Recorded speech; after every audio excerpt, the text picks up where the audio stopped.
Et on en sait davantage aujourd'hui sur les 2 Françaises tuées lors de l'attaque. Il s'agit d'une mère et de sa fille. Elles sont d'origine niçoise. Mathieu Boisseau, Tristan Lebras avec notre bureau à Nice. Corinne de Chauffour et sa fille Anne ont croisé la route des Chebabs sur le parking du centre commercial. Elles ont été tuées à bout portant. Selon une proche, le père de famille était lui aussi présent au moment de l'attaque, mais il est parvenu à s'échapper. Le couple vivait depuis 12 ans à 300 km au nord de Nairobi. Leur fille les avait rejoints récemment. La famille était originaire de Nice.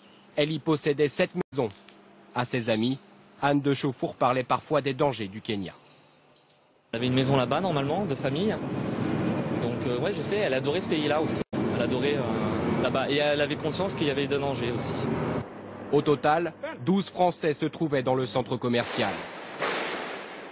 Parmi eux, une blessée par balle, mais ses jours ne sont pas en danger. Les autres sont sains et saufs, et certains, comme cet expatrié, témoignent de la violence de la scène. Quand on est sorti, on était accompagné par des soldats où il y avait des victimes dans le rez-de-chaussée. J'ai vu au moins 3 ou 4 victimes. C'est comme un mauvais film, sauf que c'est la réalité, quoi. Il y avait du sang par terre, des éclats de verre, des douilles de balles, enfin bon, ce qu'on voit dans les films, quoi. Dans l'après-midi, Laurent Fabius, le ministre des Affaires étrangères, a indiqué qu'il n'y aurait a priori pas de Français parmi les otages.